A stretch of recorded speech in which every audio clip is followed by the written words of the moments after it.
নমস্কার, আমি মো। আমার নতুন একটি ভিডিওতে আপনাদের অনেক স্বাগত জানাই। চলে এসেছি নতুন একটি রেসিপি নিয়ে। ডিমের তরকারি তো আপনারা সবাই খেয়েছেন, একবার এইভাবে বানিয়ে দেখুন। কথা দিচ্ছি, স্বাদ একদম মুখে লেগে থাকবে। একটা পাত্রে জল বসিয়ে দিয়েছি, জলটা গরম হয়ে এসেছে। এবারে চলুন এর মধ্যে দুটো ডিম দিয়ে দেব। এটা 10 মিনিট মতন সেদ্ধ হবে।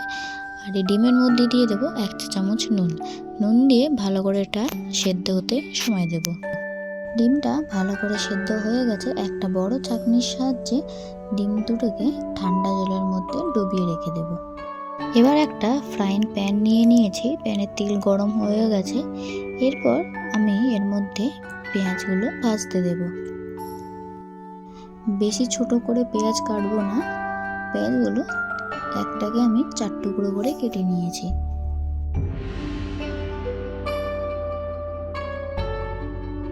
ঠান্ডা হতে রেখেছিলাম যে ডিমগুলো, এবার ভালো করে একটু ভেঙে জলে ভিজিয়ে রাখছি, যাতে খোসার মধ্যে জলটা ঢুকে গেলে খোসাটা ইজি ছাড়ানো যায়।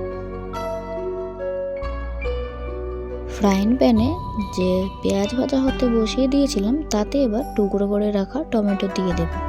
দিয়ে 30 থেকে 40 সেকেন্ড ভালো করে এটা ভাজতে দেব।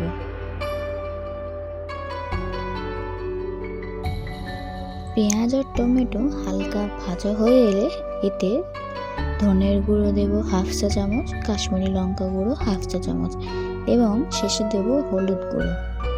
দিয়ে কিছুক্ষণ ভেজে নেব। দিয়ে এতে দেব সামান্য পরিমাণ নুন।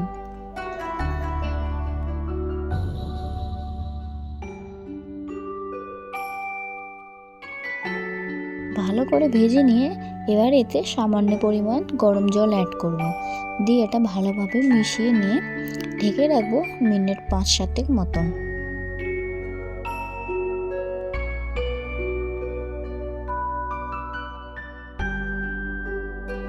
পাঁচ মিনিট পর এর ঢাকনা খুলে একটা পাত্রে ঢেলে নেব। নিয়ে ঠান্ডা হয়ে গেলে মিক্সিতে একটা মিহি পেস্ট তৈরি করে নেব।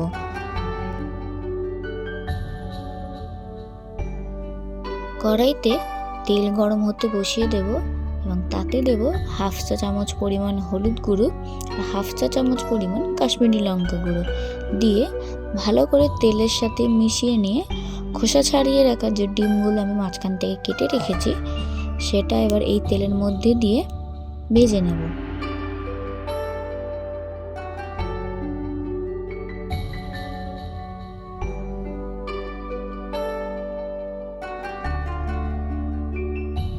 এবার এই তেলের মধ্যেই দিয়ে দেব 4টা ছোট এলাচ, 3টে মাঝখান থেকে চিড়ে রাখা কাঁচা লঙ্কা দিয়ে 10 থেকে 15 সেকেন্ড ভেজে নিয়ে তাতে দিয়ে দেব 2 চা চামচ বেটে রাখা আদা রসুন দিয়ে ভালোভাবে ভেজে নেব, যাতে আদা রসুনের কাঁচা গন্ধটা যায়। মশলা দিয়ে দেব, যেমন 1/2 চা চামচ হলুদ গুঁড়ো, 1/2 চা চামচ কাশ্মীরি লঙ্কা গুঁড়ো দিয়ে ভালোভাবে কষিয়ে নিয়ে হালকা একটু তেল ছেড়ে আসলে আমি মিক্সিতে যে পেঁয়াজ আর টমেটোর পেস্টটা বানিয়ে রেখেছিলাম সেটা এর মধ্যে দিয়ে দেব।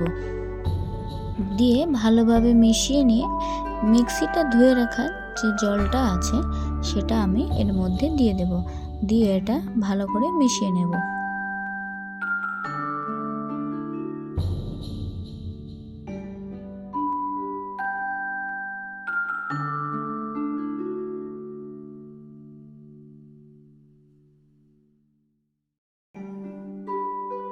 ভালোভাবে ফুটে আসলে এর মধ্যে দিয়ে দেব ভেজে রাখা ডিমগুলো। নামানোর আগে ভালো করে কুচিয়ে রাখা ধনেপাতাগুলো ওপর থেকে ছড়িয়ে দেব। দিয়ে হালকা সামান্য ফুটে আসলে এটা নামিয়ে নেব।